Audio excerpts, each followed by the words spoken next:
조갑제 TV 시청자 여러분 안녕하십니까? 2021년 12월 9일 오후 6시 반입니다. 바이든 행정부가 중국의 인권 탄압을 이유로 오는 2월에서 3월에 걸쳐서 열리는 북경 동계 올림픽의 외교적 보이콧을 선언했습니다. 선수단은 보내지만은 외교관이나 공무원은 보내지 않겠다라고 선언한 이후에 동참하는 나라가 잇따르고 있습니다. 뉴질랜드, 호주, 영국이 동참 의사를 밝혔고 리투아니아가 또한 보이콧 방침을 발표했습니다. 아마 일본도 그쪽 방향으로 검토를 하고 있을 것으로 보입니다. 일단 미국의 동맹국 그리고 유럽에 있는 민주주의 국가들이 이 보이콧에 참여할 것인데 미국의 군사 동맹국인 한국의 문재인 정부의 선택이 남았습니다. 베이징 올림픽 보이콧 검토하지 않고 있다는 게 지금 청와대의 공식 입장입니다만 이게 확정된 것이라고는 볼 수가 없습니다. 어제 청와대 고위 관계자는 미국은 다른 나라들이 외교적 보이콧을 할지는 각국이 판단할 사항이라는 입장이다. 정부 대표 참석에 관련해서도 아직 결정된 바 없다. 결정되면 언론에 알려줄 것이다 라고 했습니다.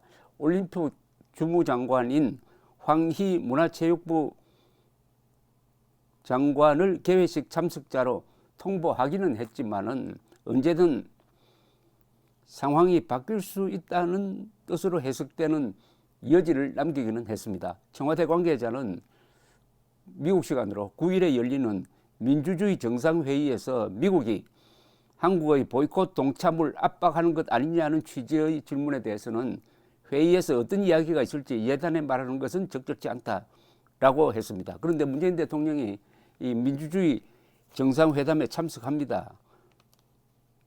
주로 미국의 동맹국을 포함한 유럽 국가, 한국과 일본 등등 해가지고 110개국이 초청된 이번 회의는 미국이 중국 견제 차원에서 주최하는 것이고 여기서 자연스럽게 베이징 올림픽 외교 보이콧이 논의되지 않을까 하는 전망입니다. 이 스콧 모리슨 호주 총리는 어제 기자회견을 했는데 외교적 보이콧 동참 방침을 밝혔습니다. 이번 결정은 중국 신장 지역 인권 침해 등 호주가 일관되게 제기해온 여러 문제에 대한 대응이다. 최근 몇 년간 중국과의 관계가 악화한 점을 감안하면 이는 놀라운 일이 아니다. 호주의 국익에 부합하는 일이라고 했습니다. 이 호주와 중국 관계는 경제적으로는 아주 밀접합니다. 그러나 호주는 이런 원칙에 전혀 타협하는 나라가 아니에요. 대단합니다. 2018년 호주가 중국 기업 화웨이의 5세대 이동통신 네트워크 참여를 금지하면서 두 나라 사이가 악화되었고 지난 4월에는 호주 총리가 공개적으로 중국을 겨냥한 코로나 기원 국제조사를 요구하면서 더욱 고조됐고 중국은 호주에 경제 제재를 가했다가 오히려 부메랑을 맞고 있는 지금 사태가 벌어지고 있습니다. 영국도 외교적 보이콧에 동참합니다. 보리스 존슨 영국 총리는 어제 의회에서 사실상 외교적 보이콧이 있을 것이다. 장관이나 외교관이 참석하지 않을 것이다. 라고 했고 다만 스포츠 보이콧은 합리적이지 않다. 그러니까 선수단은 보내겠다는 겁니다. 산케이신문에 따르면은 일본 정부 안에서는 문부 과학성사나 스포츠 청장이나 정부 외부 인사인 일본 올림픽 위원회장을 보내는 방안이 구상되고 있다고 합니다. 자, 문재인 정부로서는 이중의 타격을 받았습니다. 베이징 올림픽에 김정은을 끌어들여 가지고 거기서 종전선언을 해보겠다는 아주 야무진 그러나 헛된 꿈은 이미 날아가 버렸습니다. 오히려 베이징 올림픽에 문재인이 가느냐 마느냐가 이제 중요한 쟁점이 되게 생겼습니다. 서방 국가에서 가지 않는데 미국 혈맹이라고 볼 수 있는 한국이 중국에 간다? 더구나 한미동맹이 생긴 게 중국군의 불법 개입에 따른 대응 조치의 성격이 강한데 적폐를 쓴다는 거죠. 그러니까 이 군사동맹에서는 적 아니면 아군인데 우리의 동맹국인 미국, 우리의 적이었던 중국, 지금은 적이 아닙니다만은 편에서 선택을 지금 강요받고 있는 상황이 아니냐 하는 생각이 듭니다. 자, 이야기는 이 정도로 하고 그 다음에 이 문제는 국민의 힘도 결단을 내려야 할 문제입니다.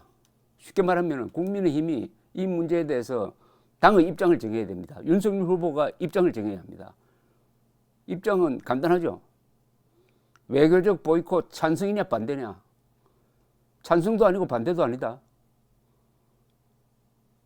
그래서 될까요?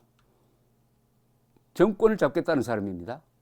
정권을 잡겠다는 사람이 이 중대한 외교 문제에 있어서 의견이 없다고 하면 안 되죠. 의견이 있어야 합니다. 그 의견은 문재인 정부에 대해서 미국과 함께 외교적 보이콧에 동참해야 한다는 결정을 내리고 정부에 건의하고 압박하는 것이죠. 이렇게 되면 선거 쟁점이 될 겁니다. 선거 쟁점이 되면 손해볼까요? 지금 한국인의 반중 감정은 반일 감정보다 더 강합니다. 절대 이게 표 득실에서도 손해보는 게 아니라고 저는 판단합니다. 이런 비슷한 사례가 2015년에 있었습니다. 그때 중국이 중공군 창설 기념일을 하는데 박근혜 대통령을 초청했습니다. 박근혜 대통령 안 갔어야 했습니다. 그런데 갔어요. 가보니까 어떻게 됐습니까? 그 중공군은 누굽니까? 우리의 북진 통일을 막은 원수의 군대 아닙니까? 거기 가보니까 독재자들만 오고 자유세계에는 안 갔다 이거예요. 그때부터 국제적으로 박근혜 대통령의 입지가 매우 약화되었습니다. 그게 박근혜 대통령의 몰락과 무관하다고 볼 수가 없는 것입니다. 윤석열 후보 국민의힘은 외교적 보이콧에 찬성하느냐 반대하느냐를 결정해야 됩니다. 이것도 시간 끌면서 애매모호한 태도를 취하면은 그게 윤석열 후보는 원래 저런 사람이다. 중요한 결정을 미루다가 결국 선대위 출범도 한 달이나 늦췄던 사람이다. 우유부단한 사람이다.